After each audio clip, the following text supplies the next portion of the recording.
大家好，欢迎回到本周冯特报，我是各位做的武功投资顾问 Porter 老师。这礼拜真的太感动了，相信不少台湾的朋友都还沉浸于世界棒球12强冠军赛中，台湾成功夺下冠军的喜悦。比赛这2周，特别是冠军赛那场，应该是全台湾人最团结的一天了，上下一心的感觉真好。但想当然，我们这单元会聊到这个，肯定又是有粉红来制造暖心笑料了。也有看到网友留言想听我聊一下这部分，没问题，准备好你的爆米花，稍后就带你来看一下平行世界的观点，借这机会聊一下台湾曾经被误导，导致我们失去过一次证明的机会。今天影片进入正题之前，要先感谢 Salison 赞助本集影片。相信应该不少人都有出国的经验，但各位回想一下，是不是每次出国时都得烦恼到当地有没有网络可用的问题？要解决就得排队去买网卡，买到还得在那换来换去，旧卡万一不小心弄丢了也很麻烦，不然就是要租 WiFi 机随身携带，但是放在口袋鼓一包，放在背包又占空间。如果你也有这困扰，放心，今后不必再烦恼这些了。推荐各位一个一劳永逸的方法，那就是出国前先用手机下载 Silent， 他们家的全球 eSIM 网络服务超方便，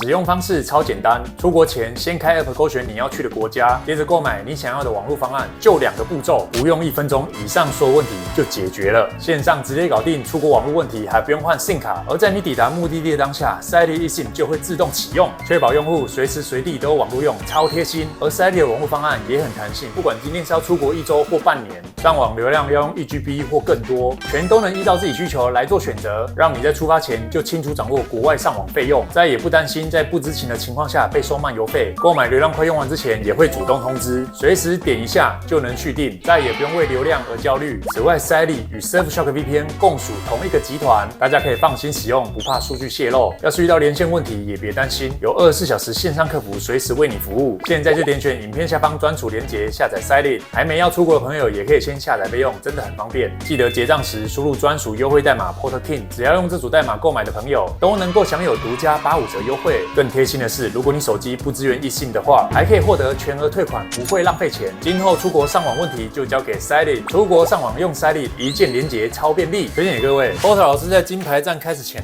就看到粉红意淫，马上就要开始中国台湾对日本的棒球比赛，但是日方居然没有播放中国国歌，不知道播放的是不是台湾省的省歌？日本降格了吗？一个国家队居然对战省队，这位脑可能被门夹过的粉红好像忘记一件重要的事，那就是中国队连12强冠军战参赛资格都没有。看来中国队连你口中所谓的省队都不如啊，可怜啊！根据世界棒垒球总会官方文件，台湾以中华台北的名义参赛，并且与中国完全分开，各有独立的代表权。而从这又能看出台湾与中国是2个不同国家。小冯，你也知道场上播放的不是中国国歌，那为何你们中共政府对此毫无反应呢？台湾选手林家正脚上护具展现的也不是5星旗，是中华民国国旗，这是不是又印证了台湾选手和你中共国没半点关系？而在台湾确定夺下金牌之后意淫的小粉红又更多了。中国台北棒球队力克日本队，随便看墙内超多在讲什么中国台北队夺冠的，然后连台湾选手的受访也要吵。看到台湾队长首先感谢老婆，不是应该要首先感谢中国吗？我们大陆球员都是感谢祖国，因为没有祖国土地的滋养，怎么可能夺冠军？这个问题值得深思。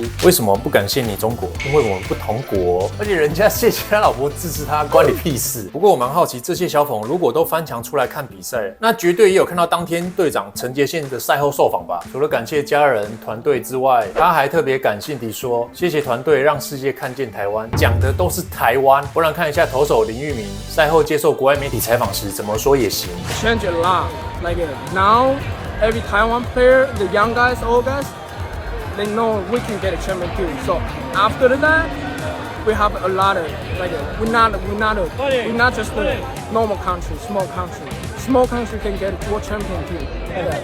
上场的台湾选手根本没人提你中国半句，粉红们应该懂了吧？因为我们就不同国，但装睡的叫不醒。可能那些粉红只是想替共党洗地，欺骗其他不知情的墙内中国人，并制造出更多小粉红。而各位台湾的朋友，如果未来不想又被粉红吃豆腐，那我们应该要支持改队名，不要再 Chinese Taipei 了。现在时空背景不同，反共成为世界主流趋势。以前欧美民主各国因为误以为带中共一起赚钱后，它就会变好变民主，所以当时的时代还偏向亲中，但时至今日，近年来都逐渐看清共匪真面目，甚至还重申2758号决议不涉及台湾。这部分 Porter 老师有做影片分享过，还没看过的等等可以去看。真的该趁现在越来越多人认识并了解台湾的重要，我们应该要讨论申请改队名为台湾来参赛，让心系台湾的运动员们，让所有热爱这片土地的台湾人们都能一起找回我们自己的名字。这部分多聊一下，因为可能有一些比较年轻的观众不知道这段历史。最早以前，蒋介石政权逃来台湾后，国际奥会本来是有同意我们使用台湾或 Formosa 的名字来参加国际赛事，结果中国国民党不要。这段过往历史你去了解完，真的是会觉得蛮八七的。也因此，自1981年洛桑协议以来 ，Chinese Taipei 成为台湾参加国际体育赛事的名称。现在若想改这名称，则需要台湾内部共识以及国际社会和国际奥会的认可。那为什么我们应该支持正名？继续 Chinese Taipei 不好吗？当然不好，因为中共会继续吃你豆腐，把你翻成中国台北。正名并非单纯的政治诉求，而是台湾人民追求国际尊严与身份认同的重要一步。回顾2018年的冬奥正名公投，当时许多人担忧国际奥会可能对中华奥会施加制裁，而选择反对或观望。然而事实上，我们提出正名申请的行为本身完全符合奥林匹克宪章的规定，不会直接导致停权或丧失参赛资格。根据 IOC 的信函，正名的最终权限在 IOC 手中，而台湾有权透过合法程序向 IOC 提出名称变更申请，这是我们作为奥会会员的基本权利。快速带各位看一下当初国际奥会的来函内容我先念完再和各位说明。国际奥会一直密切关注关于您国家奥委会奥运代表团名称的地方公投事宜，此公投预计于2018年11月24日举行，涉及2020东京奥运会及其他即将到来的国际体育赛事。国际奥会不干涉地方程序，并充分尊重言论自由。然而，为避免不必要的期待与揣测，国际奥会希望重申，此事属于国际奥会的管辖范畴。依据奥林匹克宪章的规定，目前中华台北奥林匹克委员会的名称是根据1981年中华台北奥委会与国际奥委会签署的协议确定的。任何对于 CTOC 的代表团名称的变更，必须经由国际奥会执委会批准，并符合奥林匹克宪章的规范。国际奥会执委会已于2018年5月2日至3日在洛桑举行的会议上审议此事，并决定再次确认国际奥会的立场，不批准对 CTOC 的名称的任何更改。因此，1981年的协议仍然保持不变，并完全适用。这边下一句话重点国际奥会与 CTOC 均无修改 NOC 代表团的名称的计划。鉴于此，任何试图对 CTOC 施加不当压力，或使其违反1981年协议或违背国际奥会执委会决议的行为，将被视为外部干涉。根据奥林匹克宪章，尤其是第27.9条的相关条款，这可能导致国际奥会对 CTOC 采取保护措施。因此，国际奥会希望奥林匹克运动在中华台北的利益能超越政治考量，避免影响 CTOC 代表团及运动员对即将举行的国际体育赛事的准备，并减少不必要的复杂性。看完国际奥会信件后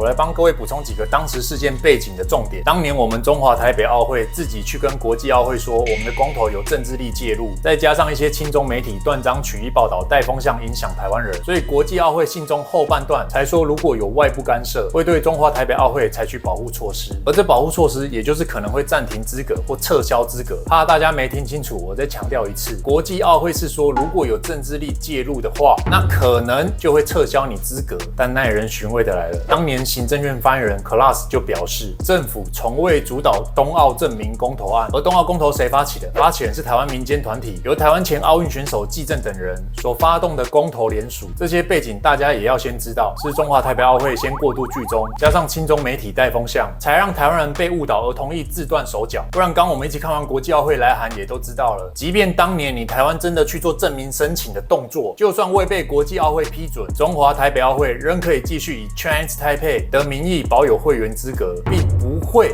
失去参赛权。这其实也是一个很好的媒体识读案例，而且说实话我觉得很恐怖，亲中媒体可以将带风向洗到你台湾人亲自投下继续委屈自己的选项。但都发生了，也没办法重来，只是我们要汲取教训。总之，正名的推动并不是一场孤注一掷的赌局，而是一个表达我们自身诉求、争取国际认同的过程。虽然不能一步到位，但我们就是需要走这一段路，才可能有机会。更重要的是，当年反对正名的声音，多来自对停权的误解。当 IOC 在信中提到的保护措施，仅针对外力干涉。如我刚说的，若政府强迫中华奥会改名，或施加不当压力，才可能采取行动。而我们只是提出正名申请，并不属属于这种干预。证明的目的也是为了让台湾人民有机会在国际赛事中以台湾的名义登场，而不是被迫屈居于 Chinese Taipei 这名称之下。Chinese Taipei 在国际场合常被误解与中国有从属关系，严重损害了台湾的主体性和尊严。我们的运动员无法穿着印有台湾字样的球衣上场，这本身就是政治影响体育的结果。证明正是对这种不公的回应。这部分我再补充一点，当时日本的民间团体曾在东京奥运期间表达支持，帮助推动我们以台湾名义参赛。他们的努力彰显了国际社会中仍有许多人支持我们争取证明。每次想到这个，我都觉得很不爽，但我是不爽我自己，因为当年我还处在政治冷感的阶段，活在我自己的世界，所以错过了帮大家整理这些脉络，让更多台湾人理解的时机。我自己觉得很可惜，但没关系啦，汲取教训哦，我们就是要让自己越活越进步。总之，很遗憾的，当年公投未通过，这也让证明的机会暂时中断，但这并不意味着未来无法重启。再次提醒各位，证明不仅是为了我们自己，更是为了下一代能以真正台湾人的身份，自豪地站上国际舞台。所以你现在如果跟当年的 Porter 老师一样，还在政治冷感的阶段，我以过来人的心得和你分享，不存在说什么政治归政治，体育归体育。你影片有看到这边就明白，这一切是密不可分的。政治其实就是会影响你生活中的大小事，所以我们不能逃避现实。你说国际奥会他们当年自己有没有被政治影响？我认为肯定也是有的，因为当时的时空背景还不是像现在这样，反共还不是主流趋势。欧美各国那时也都还在傻白甜阶段。未来若再次出现证明公投或类似机运，拜托大家请支持证明，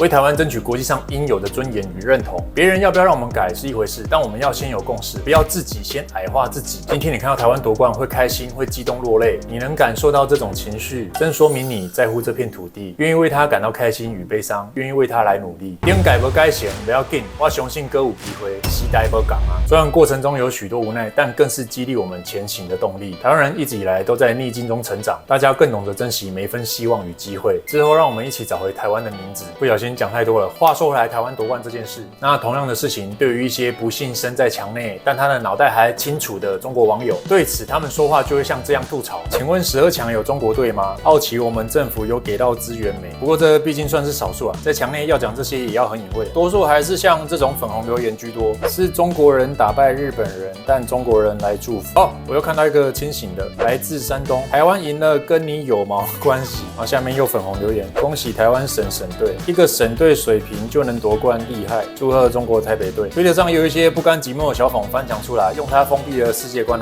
留下令人叹为观止的歪理。像这则，其实说出来有点伤人，棒球其实是奴才的运动，是美国给他们奴才们玩的，属于愚民政策的一种。棒球玩得好的日本、韩国、台湾都是曾经或现在是美国的奴才。照这粉红逻辑，其实你也伤到自己了。中国队不就也是美国的奴才？你们自己也有参加比赛呢，只是你们成绩太差，比不赢而已。都翻墙出来了，就好好重新认识一下这世界。粉红，你会发现被愚弄的其实就是你自己，而愚弄你的就是你家中共。本周另一边的赛事，关于亚洲少棒比赛，台湾队碰上中国队，台湾以16-0击败中国队。比赛进行到第4局上半就被 Kogan 提早结束了，比分落差太多。不是说愚民政策你们怎么又参加了，还被你口中所谓的奴才打成这样，只能说暖心啊！还有点时间，今天影片后半段带各位来看几则频道上的送头留言。连我膝盖都长得比波特王好看一点，那你膝盖也太帅了吧？我已经不错了，你膝盖比我还帅，但你都跪着没人看得到，所以也不知道你说的是真的假的。不过这已经是你想到最有办法攻击我的句子了吗？你讨厌一个人，然后你骂他说我的膝盖都比你人好看，你为什么会觉得这样的句子有办法伤到我？都想反过来同情你，是不是有伤到脑了？可以想象波特王在法庭认罪后痛哭流涕的样子，还在意淫我被公安抓，但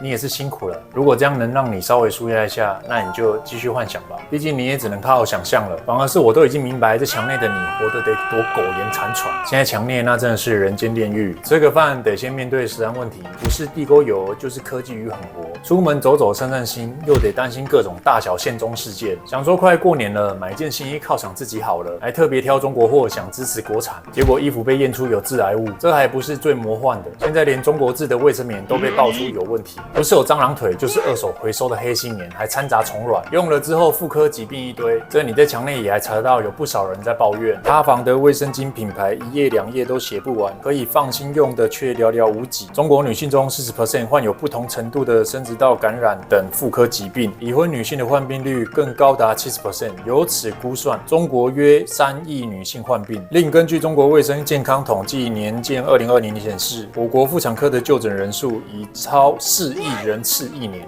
说不定来送头这位粉红现在也没工作，毕竟中国失业率逐步高升，中共政府都再次盖牌青年失业率，还鼓励应届毕业生去当清洁工，跟你相比之下，墙外人都幸福太多了，加油啦！如果没被限中，记得每周来留言报个平安。那今天影片就先聊到这边，再次感谢塞的一行赞助本集影片，提醒各位在留言区部分我会放优惠链接和折扣码给大家使用，有需要的朋友记得点选连结。我是波多王，喜欢我的影片请帮我按赞加订阅，那我们下次影片见，拜拜。